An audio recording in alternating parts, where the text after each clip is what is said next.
उनकी तरफ से एक एक्विजिशन आता हुआ दिखाई दे रहा है और एक जर्मनी की कंपनी है सैस ऑटो सिस्टम टेक्निक, जो प्राइमरीली कॉकपिट मॉड्यूल असेंबलीज बनाती है ऑटो इंडस्ट्री के लिए।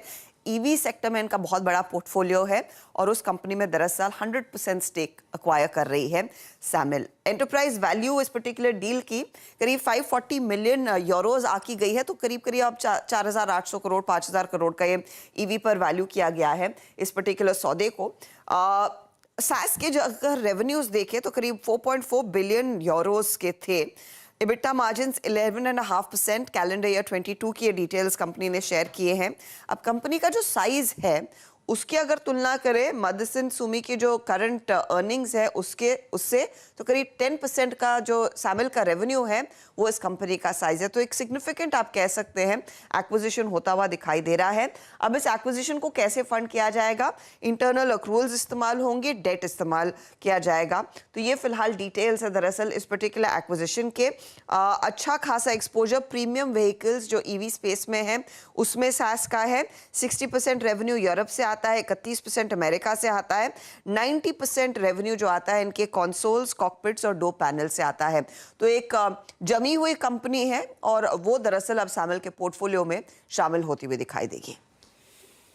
तगड़ा एक्विजिशन होता हुआ संवर्धन मदरसन इंटरनेशनल की तरफ से 4,770 करोड़ रुपए, अगर कल के भाव पे यूरो रूपी पैरिटी के हिसाब से कैलकुलेट कर लें तो एक बहुत इंटरेस्टिंग चीज़ आशीष मैं कहूँगा। और देखिए, एक मुझे याद है भारत फोर्ज ने भी एक्विजिशन किया था यूएस में, जब यूएस मार्केट का काफ़ी डाउन वो मूव चल रहा था, उसमें उन्होंने बाय किया था और उसके 1 साल के बाद ही यूएस मार्केट टर्न अराउंड हो गई थी और ज़बरदस्त उसको फ़ायदा मिला था। और ये जो बड़े एंटरप्रेन्योर्स हैं इनके बारे में एक चीज़, और स्पेशली जो कैश रिच कंपनियाँ हैं, कि वो एक्विजिशंस करती हैं जब मार्केट में मूड माहौल थोड़ा सा ख़राब होता है। और ये मुझे लग रहा है, पता नहीं, शायद एक मदरसन के संवर्धन का अगर आप चार्ट भी देखेंगे तो वो 72 73 तक गिरा था, उसके बाद उसने एक अच्छा खासा मोमेंटम दिखाया। अब इस खबर को देखना होगा मार्केट किस तरीके से ले रहा है, क्योंकि मेरे ख्याल से कॉस्ट नहीं दिए इन्होंने कि किस कॉस्ट में बाय कर रहे हैं। शायद सिर्फ एंटरप्राइज वैल्यू ईवी दिया है, डेट और इक्विटी से, डेट और इंटरनल अक्रूवल से फंड करेंगे। हाँ, तो मेरे ख्याल से एक हमारी भी मैनेजमेंट से बात होगी, एक कॉन कॉल भी होगा, उससे पता चलना चाहिए कि क्या प्राइस दे रहे हैं आप। आई थिंक वो सबसे इंपॉर्टेंट है। उसके बिना थोड़ा अनुमान लगाना मुश्किल होगा कि स्टॉक को हम कैसे कैसे स्टॉक रिएक्ट करेगा, तो हमको ये ना पता हो कि एग्जैक्टली कितना खर्चा कर रहे हैं आप इस एक्विजिशन के लिए। बिल्कुल ठीक है। तो ये डिटेल्स अभी आज CNBC से आवाज आज सुबह 9:50 पे कनेक्ट करेगा ऐसी कंपनी के टॉप मैनेजमेंट से। तो आने वाले प्रोग्राम पहला सौदा में मैनेजमेंट से होनी है बातचीत, ये इंपॉर्टेंट पहले जान लीजिए। लेकिन एक तगड़ा एक्विजिशन होता हुआ मदरसन सुमी की तरफ से, पुराना नाम ही हमेशा जवान पे चढ़ा रहता है, संवर्धन मदरसन की तरफ से। मयूरेश, कैसे देख रहे हैं आप इस मेगा एक्विजिशन को? वैसे विवेक चंद सहगल साहब जाने जाते हैं इस तरह के बड़े एक्विजिशन तो ब्यूटीफुली डाइजेस्ट करने के लिए, पिरो लेने के लिए अपनी कंपनी के साथ। ये कहने के लिए स्टॉक 79 पर है, पर ओवर द इयर्स जिस तरह से इसने बोनस स्प्लिट रोल आउट करे हैं, one of the biggest wealth creators रहा है। कन्विक्शन अभी भी है एट 80 रुपीज इस कंपनी के साथ? Yeah, absolutely, Ashish. I think it has been one of the major wealth creators over a longer period of time. But अनुज के बात से मैं बिल्कुल सहमत हूँ। I think कॉन कॉल और जो मैनेजमेंट आएगी आवाज पे at 9:45, ये सुनना बहुत जरूरी होगा कि क्या भाव पे ये ले रहे हैं, क्या वैल्यूएशन पे ये एक्विजिशन कर रहे हैं।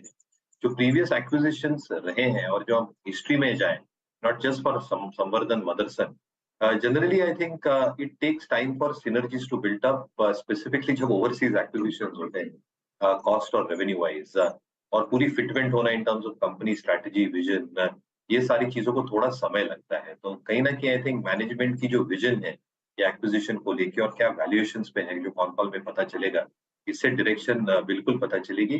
But yes, I absolutely subscribe. I think जो स्पेस में एक्विजिशन हुआ है is one of the most lucrative spaces that will probably yield a better ROI over the next few years.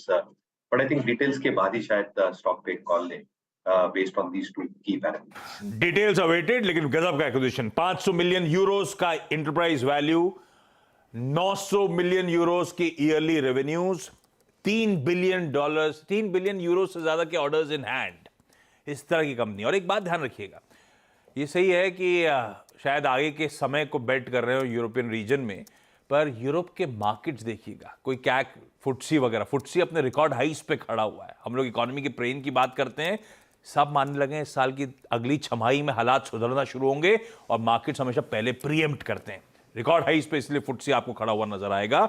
और ये आ गया विवेक चंद सहगल की तरफ से, उन साहब की तरफ से बढ़िया एग्रेसिव एक्विजिशन। ऐसी मैं देख रहा था लिस्टिंग के बाद 1 2 3 4 5 6 9 बोनस, 2 स्प्लिट और 1 डीमर्जर, इतना कुछ over the years value create करके दिया और गजब का रिटर्न्स दिए हैं। बड़ा acquisition, quickly chart check minus आप कर दीजिए संवर्धन मदरसन का 7980 पे खड़ा हुआ है। तो देखिए अभी तक का ट्रेंड पॉजिटिव है, स्टॉक कंसोलिडेट हो रहा है अपनी 200 मूविंग एवरेज के आसपास, 20 मूविंग एवरेज के ऊपर ट्रेड कर रहा है, इसलिए मेरा समझना है कि लॉन्ग पोजीशन में बने रहिए। 77 रुपीज का स्टॉप लॉस रखिए, और अगर ये 81 के ऊपर निकलेगा तो वो फ्लैग पैटर्न का ब्रेकआउट होगा, उसके बाद आपको 87 88 तक के भाव देखने को मिल जाएंगे। चलिए देखते हैं आज इस बड़ी डील पे इवेंचुअली मार्केट्स कैसे रिएक्ट करते हैं, और फिर डिटेल जो खुलासा होगा मैनेजमेंट चैट में, उसके बाद शायद मूड बनाइएगा, ऐसा मगरेश मानते हैं। लेकिन यहाँ पे अपने लॉन्ग्स को होल्ड करना है, एटलीस्ट इस समय मानस का ये मानना। एक और ऑटो एंसिलरी रडार पे ल्यूमैक्स ऑटो, इसने क्या किया? इसने भी एक एक्विजिशन अनाउंस किया है, लेकिन आईएसी